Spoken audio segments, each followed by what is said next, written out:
Pengajaran tidak selalu berbentuk kata-kata yang cemerlang atau nasihat yang panjang lebar. Terkadang, tindakan diam, cara kita menghadapi tantangan tanpa kehilangan ketenangan, atau cara kita memberikan perhatian penuh pada orang lain, lebih mengesankan daripada semua teori yang bisa kita sampaikan. Kehadiran kita adalah ruang di mana orang lain dapat melihat apa artinya hidup dalam kesadaran. Namun, menjadi pengajar membawa risiko yang halus tetapi mendalam, jebakan ego. Ketika kita mulai mengidentifikasi diri sebagai guru, pengajar, atau bahkan orang yang sadar, kita menempatkan diri kita dalam kotak yang dibuat oleh pikiran. Pikiran egois ini membutuhkan pengakuan, perbandingan, dan validasi dari dunia luar untuk mempertahankan identitasnya. Jika tidak berhati-hati, kita bisa menjadi budak dari identitas ini, terperangkap dalam kebutuhan untuk membuktikan diri. Pernahkah Anda bertemu seseorang yang, alih-alih memberikan ketenangan melalui kehadirannya, justru tampak sibuk menunjukkan betapa spiritual atau cerdas dirinya? Energi itu bukan kesadaran sejati, melainkan manifestasi dari ego yang menyamar. Kesadaran sejati tidak membutuhkan pengakuan. Ia hadir begitu saja, mengalir tanpa upaya, seperti air yang mengalir melewati batu tanpa mengklaim kekuatannya. Untuk melepaskan jebakan ini, kita perlu menyadari bahwa setiap orang adalah pengajar. Kita tidak lebih istimewa dari siapapun. Kehidupan itu sendiri adalah guru, dan setiap interaksi adalah kesempatan belajar. Dengan demikian, kita tidak lagi perlu membangun identitas konseptual sebagai guru karena kita memahami bahwa kita hanyalah instrumen dalam permainan besar kesadaran. Tanyakan pada diri sendiri, apakah saya hidup dalam kesadaran atau hanya menjalankan rutinitas otomatis? Amati kehadiran Anda. Bagaimana respons Anda terhadap momen kecil dalam hidup? Apakah Anda hadir sepenuhnya? Jadilah rendah hati. Alih-alih mengidentifikasi diri sebagai pengajar, biarkan hidup mengalir melalui Anda sebagai pelajaran itu sendiri. Ketika kita menjalani kehidupan dengan kehadiran dan kesadaran, kita tidak hanya menjadi pengajar bagi orang lain, tetapi juga menjadi murid dari kehidupan itu sendiri. Keseimbangan ini membawa kita menuju kebijaksanaan yang sejati, bukan kebijaksanaan yang dicari, tetapi kebijaksanaan yang ditemukan dalam momen sederhana, di mana kita benar-benar hadir. Hidup kita seringkali terasa seperti perjalanan yang dipenuhi dengan tujuan-tujuan besar. Kita mengejar pencapaian, menanti momen-momen yang kita anggap istimewa, dan secara tidak sadar mengesampingkan keindahan yang hadir dalam rutinitas sehari-hari. Namun, apakah kita pernah berhenti untuk benar-benar hadir dalam langkah kecil yang mengisi kehidupan kita? Kesadaran sejati tidak muncul dalam momen-momen besar saja, melainkan dalam kemampuan kita untuk hadir sepenuhnya dalam momen yang tampaknya biasa. Misalnya, ketika mencuci piring, rasakan sensasi air yang mengalir di tangan Anda, dengarkan bunyi lembut air yang bertemu permukaan piring, dan perhatikan gerakan tangan Anda. Dalam kehadiran ini, tidak ada yang terlalu kecil atau terlalu remeh. Setiap tindakan menjadi pintu menuju kesadaran mendalam. Ketika kita menunggu momen besar untuk merasa hidup, kita sebenarnya terjebak dalam konsep mental yang ilusif. Momen besar tidak pernah benar-benar ada. Yang ada hanyalah momen ini, saat ini, yang selalu menawarkan kesegaran dan keajaiban. Ketika kita sadar, kita menemukan bahwa kehidupan tidak pernah kekurangan keajaiban. Hanya pikiran kita yang terbiasa mengabaikan momen ini untuk mengejar ilusi di masa depan. Dalam kesederhanaan, kita menemukan esensi kehidupan. Bahkan ketika kita menghadapi peristiwa besar, seperti memberikan pidato di hadapan ribuan orang, inti pengalaman tetaplah satu momen kecil demi satu momen kecil. Kata-kata yang kita ucapkan, napas yang kita ambil di antara kalimat, gerakan tangan yang menyampaikan makna, semua itu hanyalah serangkaian momen sederhana yang dirangkai oleh kesadaran. Kesederhanaan tidak berarti menghindari tanggung jawab besar atau mengesampingkan ambisi. Sebaliknya, itu berarti menjalani setiap tanggung jawab dengan kehadiran penuh dan menghargai setiap langkah dalam perjalanan tanpa merasa harus terburu-buru mencapai tujuan. Hidup kita adalah rangkaian dari langkah-langkah kecil, bukan lompatan besar.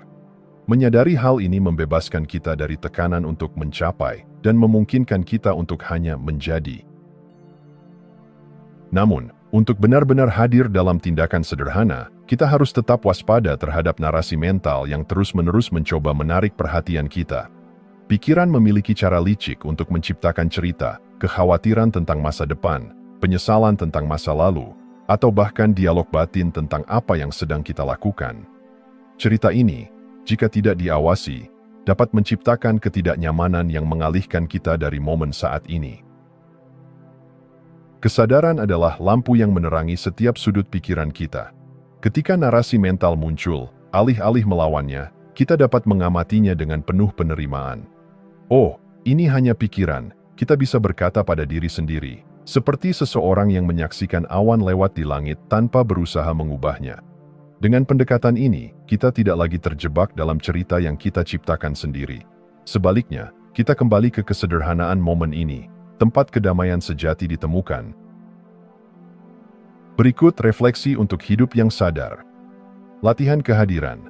Mulailah dengan tindakan kecil, seperti merapikan tempat tidur atau menyapu lantai. Berikan perhatian penuh pada setiap gerakan Anda. Amati pikiran Anda. Ketika narasi mental muncul, tanyakan pada diri sendiri, apakah ini benar-benar relevan dengan apa yang sedang saya lakukan sekarang?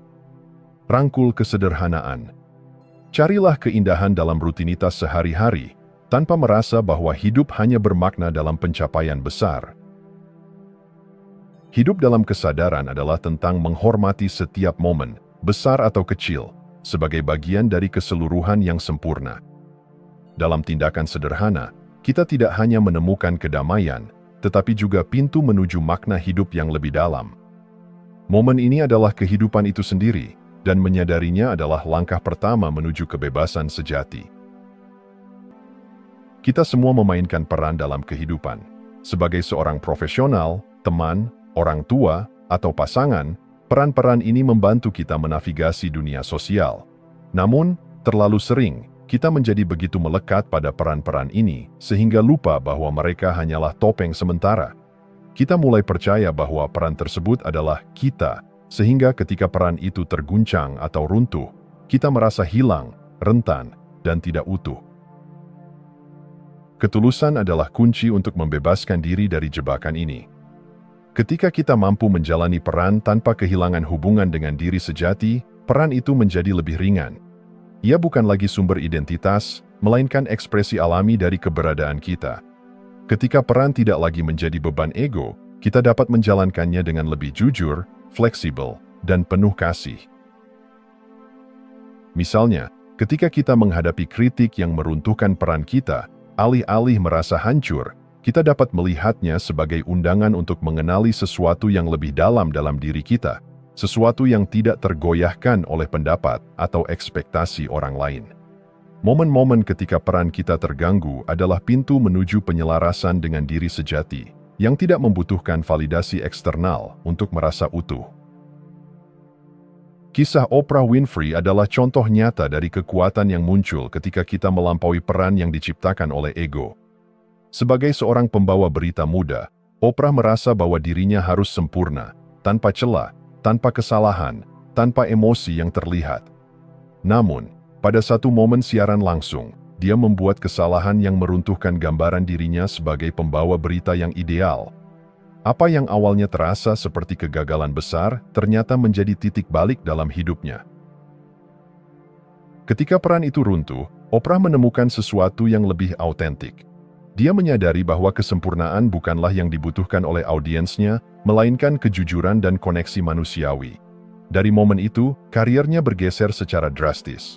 Alih-alih mencoba memainkan peran sempurna, dia mulai menjalani dirinya yang sejati, rentan, penuh emosi, dan otentik. Ketulusan itu yang membuatnya terhubung dengan jutaan orang di seluruh dunia.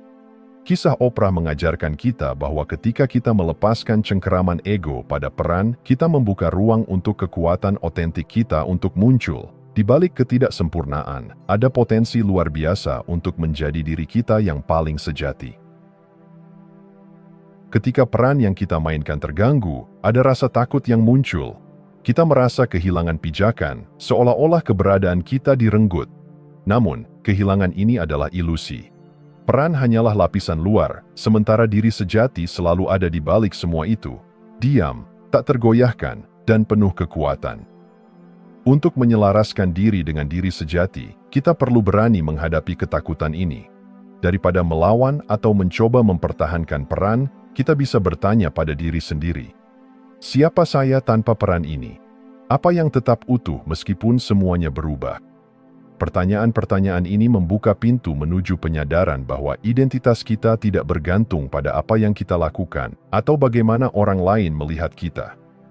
Ada sesuatu yang jauh lebih mendalam dalam diri kita, sesuatu yang tidak bisa disentuh oleh peran atau situasi apapun.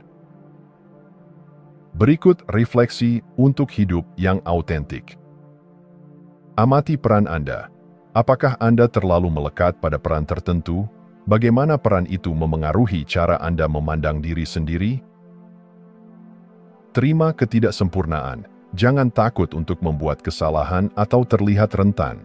Ketidaksempurnaan adalah jembatan menuju hubungan yang lebih otentik. Kenali diri sejati. Luangkan waktu untuk menyelami keheningan dalam diri. Di sana Anda akan menemukan kekuatan yang tidak tergoyahkan oleh dunia luar. Penyelarasan dengan diri sejati bukanlah proses menghilangkan peran sepenuhnya. Sebaliknya, itu adalah tentang menjalankan peran dengan kesadaran penuh bahwa peran itu hanyalah bagian dari ekspresi diri, bukan definisi diri. Ketika kita hidup dari ruang ini, kita tidak lagi terjebak dalam permainan ego. Kita menemukan kebebasan dalam keaslian, di mana kata-kata, tindakan, dan kehadiran kita mencerminkan kebenaran yang mendalam. Kehidupan menjadi lebih ringan, lebih nyata, dan lebih bermakna. Dalam perjalanan ini, kita tidak hanya menemukan diri kita yang sejati, tetapi juga membuka jalan bagi orang lain untuk melakukan hal yang sama. Menyelaraskan diri dengan diri sejati adalah undangan untuk hidup dengan penuh keberanian, ketulusan, dan kesadaran. Disinilah kita benar-benar menemukan kebebasan. Sebagian besar dari kita tanpa sadar menjalankan peran yang telah kita bangun sepanjang hidup.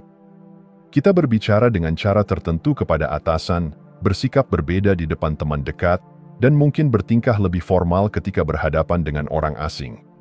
Semua ini tampak wajar, tetapi apakah kita benar-benar sadar bahwa dalam banyak kasus, kita tidak menjadi diri sendiri? Peran-peran ini seringkali lahir dari keinginan ego untuk diterima, dihormati, atau dicintai. Kita menyesuaikan cara kita berbicara, berjalan, atau bahkan berpikir, agar sesuai dengan harapan lingkungan. Namun, ada kebebasan luar biasa yang menunggu saat kita berhenti menjalankan peran-peran ini. Langkah pertama adalah mengamati. Perhatikan bagaimana Anda berubah ketika berbicara dengan orang yang berbeda. Tanyakan pada diri sendiri, apakah ini benar-benar saya, atau hanya topeng yang saya kenakan untuk memenuhi ekspektasi? Pengamatan ini bukan untuk menghakimi diri sendiri, tetapi untuk membawa kesadaran pada pola yang telah kita jalani tanpa sadar. Saat kita mulai mengenali kapan kita sedang bermain peran, kita membuka ruang untuk menghubungkan diri dengan siapa kita sebenarnya. Sejati atau tidaknya komunikasi kita seringkali terlihat dalam cara kita memperlakukan orang lain. Apakah kita berbicara dengan pemimpin dunia dan penyapu jalan dengan nada yang sama? Atau apakah ada perbedaan dalam sikap, intonasi, atau perhatian yang kita berikan? Ketika kita terjebak dalam peran, kita cenderung memandang orang lain melalui lensa hierarki. Kita menganggap beberapa orang lebih penting daripada yang lain, dan hal ini memengaruhi cara kita berinteraksi.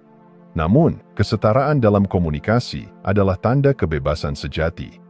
Itu menunjukkan bahwa kita telah melampaui kebutuhan ego untuk menilai atau membandingkan. Berkomunikasi dengan kesetaraan bukan berarti mengabaikan konteks sosial, melainkan membawa kesadaran bahwa, di balik semua peran, kita semua sama. Kita adalah ekspresi dari keberadaan yang sama, tanpa perlu pengkotakan berdasarkan status atau jabatan. Ketika kita mampu berbicara dengan setiap orang dari ruang keaslian ini, hubungan yang kita bangun menjadi lebih mendalam, tulus, dan bermakna.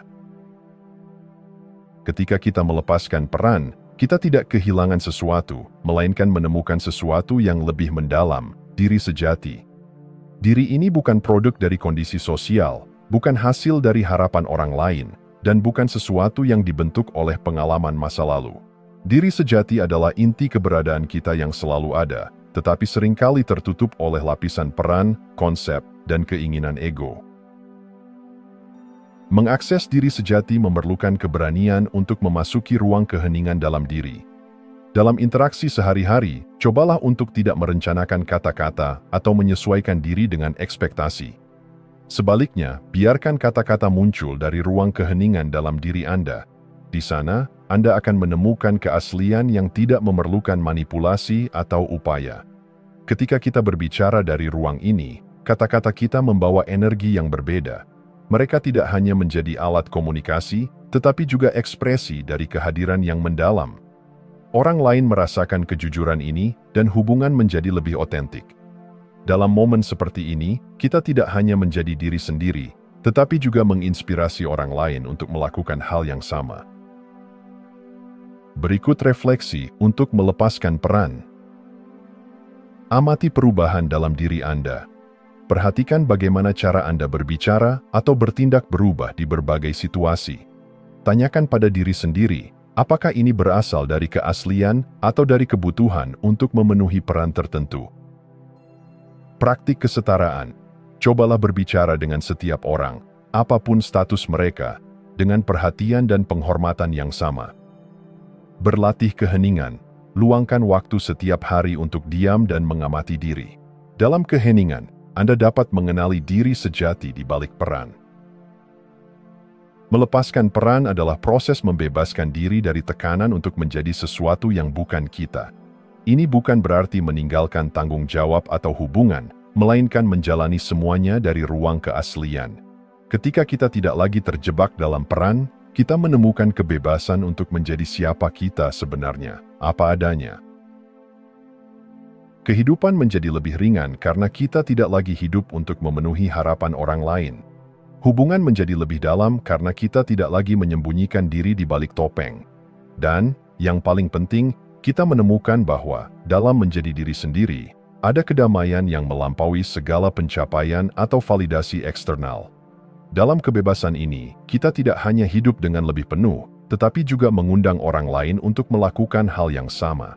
Kehidupan, pada akhirnya, adalah tentang menjadi apa adanya. Dan dalam keaslian itu, kita menemukan makna dan kebahagiaan sejati. Kehidupan sehari-hari, dalam kesederhanaannya, seringkali dianggap sebagai hal yang biasa, sesuatu yang hanya perlu dijalani, tanpa ada makna yang lebih dalam. Kita terjebak dalam rutinitas yang terlihat monoton, bekerja, makan, tidur, berinteraksi, dan seterusnya. Namun, di balik kebiasaan ini, terdapat potensi besar untuk mengalami kehidupan dengan cara yang lebih sadar, lebih mendalam, dan lebih penuh makna. Kehadiran, dalam bentuk yang paling murni, adalah pengajaran itu sendiri. Itu adalah pengajaran yang tidak bergantung pada kata-kata atau ajaran formal. Kehadiran kita dalam setiap momen, saat kita benar-benar hadir, tanpa terikat pada masa lalu atau terjebak dalam kecemasan masa depan, membuka ruang bagi kita untuk merasakan kedalaman keberadaan. Ini adalah bentuk pengajaran yang tak terucapkan, namun paling kuat. Kehadiran ini memberikan contoh hidup, bahwa kita tidak perlu melakukan apa-apa yang luar biasa untuk memberikan dampak besar. Dalam interaksi dengan orang lain, misalnya, kita seringkali merasa bahwa kita perlu mengajarkan sesuatu, memberi nasihat, atau memberikan solusi. Tetapi kenyataannya, yang mereka butuhkan lebih dari sekadar jawaban adalah kehadiran kita yang penuh perhatian. Ketika kita benar-benar hadir, tanpa memikirkan hal lain, kita menyampaikan sebuah pesan yang jauh lebih mendalam daripada sekadar kata-kata. Kehadiran kita adalah ajaran yang memperlihatkan bahwa kehidupan itu sendiri adalah pelajaran. Dan setiap momen adalah kesempatan untuk menghubungkan diri dengan kehadiran yang lebih besar. Pencarian kita untuk perubahan seringkali berfokus pada apa yang ada di luar diri, mencari teknik baru, mengambil langkah-langkah konkret, atau mencoba mengubah kondisi eksternal kita. Namun, transformasi sejati tidak dimulai dari luar, melainkan dari dalam diri kita. Ini adalah pengingkaran terhadap ide bahwa kebahagiaan, kedamaian, atau kepenuhan dapat ditemukan di luar diri. Ketika kita mengalihkan perhatian kita dari perbaikan eksternal dan mulai menyelami dunia internal kita, kita menemukan bahwa kekuatan sejati kita berasal dari kesadaran dan penerimaan diri. Dalam keadaan sadar penuh, kita menyadari bahwa kita sudah lengkap. Kita tidak perlu menjadi lebih atau kurang dari siapa kita sebenarnya. Proses transformasi ini bukanlah tentang menjadi seseorang yang berbeda, tetapi tentang menyadari siapa kita yang sebenarnya, tanpa penutupan atau distorsi. Kehadiran penuh dalam hidup sehari-hari adalah awal dari perjalanan ini. Ketika kita benar-benar hadir dalam setiap langkah, apakah itu saat makan, berbicara, atau berjalan, kita membuka pintu menuju perubahan internal yang mendalam. Kehadiran tidak hanya mengubah bagaimana kita melihat dunia, tetapi juga bagaimana dunia melihat kita. Dengan hidup dalam kesadaran, kita mengubah bukan hanya diri kita, tetapi juga dampak kita terhadap orang lain dan lingkungan sekitar. Kehidupan yang terjebak dalam pencarian validasi eksternal adalah kehidupan yang terbelenggu oleh kebutuhan akan pengakuan. Kita seringkali merasa bahwa kita harus menunjukkan keberhasilan, kemampuan, atau pencapaian untuk merasa berharga. Namun, jika kita terus mencari validasi dari dunia luar, kita akan selalu merasa kurang, selalu ingin lebih. Kehidupan dalam kesadaran mengajarkan kita bahwa kita sudah cukup, bahwa kita tidak perlu mengejar status atau peran tertentu untuk membuktikan nilai kita. Kehadiran kita yang penuh adalah pengakuan paling tinggi atas eksistensi kita. Ketika kita berhenti mencari validasi eksternal dan mulai hidup sepenuhnya di dalam diri kita tidak hanya menemukan kedamaian batin, tetapi juga kebebasan untuk hidup sesuai dengan kebenaran kita sendiri. Kehidupan tidak memerlukan kita untuk menjadi sesuatu yang kita tidak. Kita tidak perlu mencari posisi tertentu, pujian, atau penghargaan. Dalam kehadiran kita yang sejati, kita menyampaikan kepada dunia bahwa kita sudah lengkap, tidak lebih dan tidak kurang. Ini adalah bentuk pengajaran yang lebih kuat daripada kata-kata, karena ketika kita hidup dalam kesadaran, kita menginspirasi orang lain untuk melakukan hal yang sama. Berikut refleksi untuk hidup dalam kehadiran. Praktik kehadiran. Cobalah untuk benar-benar hadir dalam setiap momen, sekecil apapun itu. Saat makan, perhatikan rasa, tekstur, dan aroma makanan. Saat berbicara dengan seseorang, beri perhatian penuh pada kata-kata dan perasaan mereka. Lihat kehidupan dengan kesederhanaan. Jangan menunggu momen besar untuk merasa hidup. Setiap langkah yang kita ambil adalah kesempatan untuk mengalami keindahan dan kedalaman hidup. Lepaskan pencarian validasi. Alihkan perhatian Anda dari pencarian penghargaan eksternal. Ketika Anda hadir sepenuhnya dalam momen, Anda menyadari bahwa Anda sudah cukup. Pengajaran tertinggi bukanlah yang terucapkan dalam kata-kata atau ajaran, melainkan yang muncul dari cara kita hidup. Ketika kita hidup dalam kesadaran, kita menjadi contoh hidup dari potensi manusia yang tak terbatas. Ini bukan hanya tentang perubahan pribadi, tetapi tentang memberi dampak yang lebih besar kepada dunia. Dengan kesadaran, kita tidak hanya mengubah diri kita, tetapi juga memberi ruang bagi orang lain untuk melihat kehidupan dengan cara yang lebih dalam. Kehidupan kita sendiri menjadi sebuah pengajaran yang menginspirasi dan memotivasi orang lain untuk mencari kesadaran mereka sendiri. Dalam hidup yang penuh kesadaran, kita menjadi agen perubahan, bukan hanya untuk diri kita sendiri, tetapi juga untuk dunia di sekitar kita. Hidup dalam kesadaran adalah perjalanan tanpa akhir yang mengungkapkan lebih banyak tentang kita setiap harinya. Ia mengajak kita untuk melihat ke dalam, menemukan kedamaian dalam kesederhanaan, dan membagikan keberadaan kita yang sejati kepada dunia. Pada akhirnya, kehidupan itu sendiri menjadi pengajaran terbesar yang bisa kita berikan.